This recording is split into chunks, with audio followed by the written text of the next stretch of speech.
Futur, j'ai appelé l'album Futur parce que c'est un peu notre état d'esprit. C'est-à-dire qu'on essaie de toujours être en avance sur les autres et pas vraiment suivre la tendance.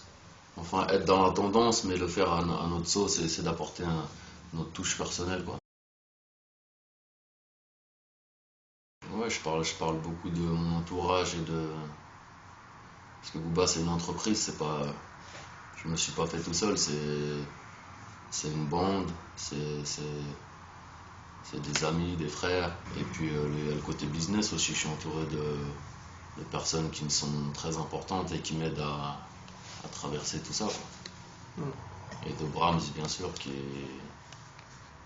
qu'on a perdu il y a presque 2 ans. Et qui, voilà, il est dans notre cœur, dans nos têtes, et on en parlait quand des sons présents, et on en parle aujourd'hui, on en parlera toujours. Comme je dis dans la chanson dans Caramel, heureux malheureux, je pense à lui, ça veut dire quand je réussis quelque chose, j'ai une pensée pour lui, quand je suis malheureux, j'ai une pensée pour lui, il est toujours présent, quoi. Moret, en fait, c'est une expression, c'est comme si on appelait tout le monde Bob, quoi. Wesh Moret, bien Moret, ça va Moret, c'est les gitans qui parlent comme ça à la base. C'est un truc qu'on disait dans la vie de tous les jours. Un titre polémique qui a fait beaucoup de bruit et beaucoup de buzz, qui a été dont Rof se l'a approprié en pensant que c'était un clash pour lui, mais pas du tout. Et voilà, donc ça a fait beaucoup de bruit. Pourquoi c'est pas un clash? Parce que déjà lui ça fait 10 ans qu'il fait des pics sur moi en niant qu'il parle de moi dans les interviews. Donc il a jamais assumé, il a jamais admis qu'il parlait de moi. Donc là enfin il a fait son coming out à Skyrock, il a fait son petit show devant Fred de Sky. Donc après j'ai balancé ce morceau qui, c'est vrai qu'en l'écoutant, on pourrait croire qu'il a été écrit pour lui. Sauf que c'est un morceau que j'ai fait il y a 8 mois. Si on connaît Booba, on sait que je parle très mal dans mes chansons, mais quand je fais un clash, si je m'adresse à quelqu'un en particulier, je vais jamais insulter sa mère. Et dans le morceau, ça commence pratiquement par tu prends tes clips, tu niques ta mère, c'est les premières phrases. Donc si c'était un clash, déjà, le nique ta mère, si je dois le dire à quelqu'un, je le dis en face et pas dans une chanson. Donc déjà, ça c'est dit. Donc c'est pas un clash sur off. Et voilà, et puis si je devais le clasher, j'aurais clashé depuis longtemps. Il n'y a pas de réponse à faire. Pour moi, je le mets même pas il est même pas dans ma cour. Il est très loin derrière. Pour moi, il est au bout du rouleau. Donc voilà. J'ai choisi de pas répondre et je répondrai pas. Déjà d'une, parce que comme j'ai dit, je vais pas le laisser. Lui, il est au fond du gouffre. Pour moi, je vais pas lui rendre service et le laisser surfer sur mon buzz. Et deuxièmement, ce qu'il a dit dans sa chanson, c'est très très grave. Dans Wesh Moret, dans le sens où lui, il a insulté ma mère. Et il a parlé de l'affaire du kidnapping en glorifiant cette histoire comme quoi il connaissait les kidnappeurs. Et ça, c'est impardonnable. Donc déjà, ça dépasse la musique. Donc il n'y aura jamais de réponse. Et que comme il le dit si bien, c'est un mec de la rue, soi-disant, il porte ses couilles. Quand il a quelque chose à dire, il le dit à la personne, il fait pas de morceaux. Donc si c'est un bonhomme comme il dit qui vient de la rue, ben, qui vienne me voir et qui règle ça comme il peut. Et voilà, tout simplement. Moi j'ai une carrière, j'ai une carrière à gérer, j'ai des morceaux à faire, moi. J'ai pas le temps de donner du buzz aux mecs non plus. La fouine, ouais, j'ai entendu, on en a parlé, j'ai entendu qu'il faisait référence justement, ça peut être pris pour moi. Bah, en tout cas, si c'est pour moi, j'espère qu'il sait à qui il se frotte parce que c'est pas un jeu et que si c'est pour moi, la fouine, faudra qu'il assume et voilà quoi. Et en aucun cas, ça s'appelle, comme son morceau s'appelle Boss de Paname, en aucun cas c'est le boss de Paname, il est loin de là. Et tous ceux qui sont dans le morceau, ils sont loin d'être des boss de Paname. Donc au bout d'un moment, il faut rester à sa place. La fouine, il ne faut pas oublier qu'il sort d'un concours Skyrock. Donc voilà quoi. Dans mon succès, bien sûr, ça attire la jalousie. Le fait de parler de moi, bah, la preuve avec Rof, c'est que Il a eu des millions de vues, ce qui est jamais arrivé dans sa carrière, à mon avis, en aussi peu de temps, juste en prononçant mon nom et en reprenant mon instru et mon refrain. Donc ouais, forcément, le fait de clasher, c'est attirer les projecteurs sur soi. Mais après, il y a le retour de flamme, comme on dit. Billet vert, ouais, un inédit qui sera seulement disponible pour ceux qui achètent l'album les 2 premières semaines de la sortie sur iTunes. Après, il sera plus disponible. Ça fait longtemps qu'il est là, mais là, il est à son apogée, on va dire. On va dire, c'est un des top, il est dans le top 5 des rappeurs US actuellement. Le morceau avec Rick Ross, ça s'est fait.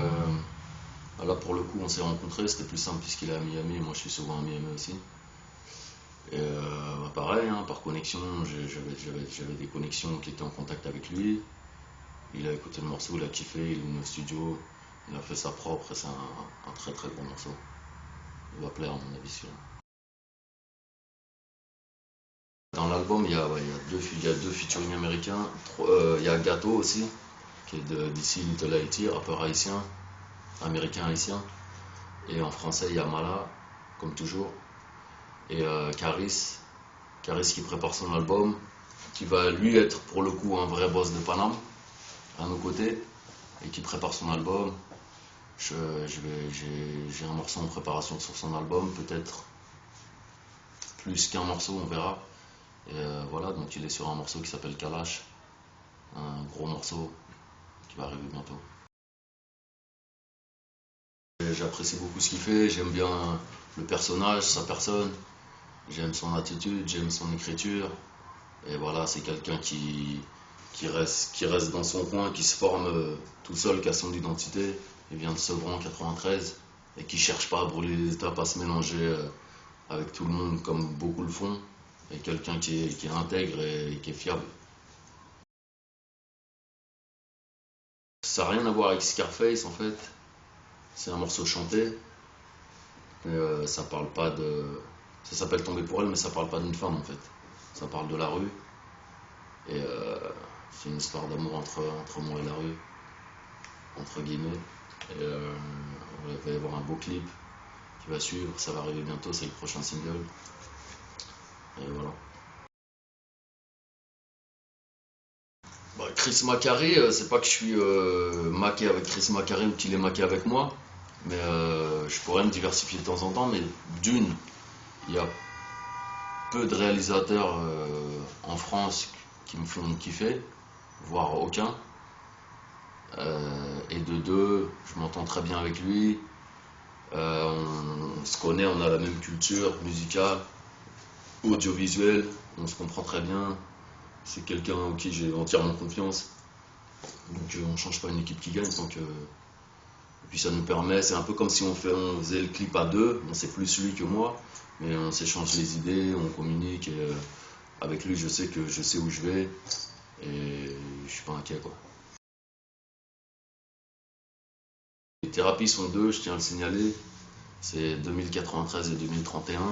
Chichi, dédicace à lui. Et en fait, il est présent sur les 3 quarts de l'album. C'est même pas voulu, mais c'est qu'ils ont tellement charbonné pendant plus d'un an et ils m'ont envoyé des prod sur prod, prod sur prod, prod sur prod. Et toutes plus lourdes les unes que les autres. Donc au final, je me retrouvais avec, je crois, 14 sons sur 17 de thérapie. Et pareil, c'est une histoire particulière parce que c'est quelqu'un qui a vraiment mérité et qui a son talent et qui a vraiment charbonné, qui a pas lâché l'affaire. Je me souviens à l'époque, il venait au quartier, on écoutait des instrus dans sa voiture ou dans ma voiture.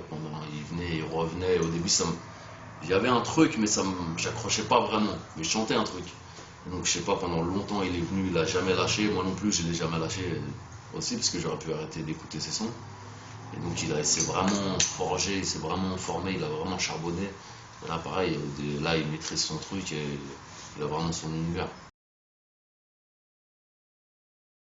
Je comprends que les femmes, la première heure, soient bloquées sur mes premiers albums, comme il y a des fans de rap aujourd'hui qui sont bloqués sur Mobb Deep et Wu-Tang et qui n'arrivent pas à écouter d'autres choses que ça. Donc voilà.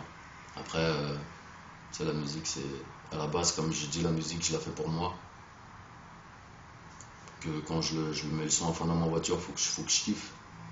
Si je kiffe moi, je suis en paix avec moi-même, je me reconnais, je suis fier de mon produit. Après, je le balance, je peux le défendre et j'assume totalement. Après, ça plaît pas, c'est pas moi qui décide. Même que je sois concerné ou pas, pour les gens concernés, c'est pas possible parce que ça fait fuir tout le monde du pays et que les gens ont besoin de motivation et tu peux pas motiver les gens à faire de l'argent, à créer des entreprises, à embaucher des gens en leur prenant 75%, 75% de leurs revenus. Comme j'ai dit, c'est pire que la prostitution. Il charge pas sa pute 75%. Ça n'existe pas. Personne ne va travailler. Tupac, c'est un morceau où je parle beaucoup de Brahms. C'est pas un morceau que sur lui, mais c'est un morceau où je l'évoque beaucoup. Et je l'ai appelé Tupac par rapport à une rime que je fais dans le refrain, tout simplement. Et Tupac aussi qui est décédé et voilà, qui nous a quittés.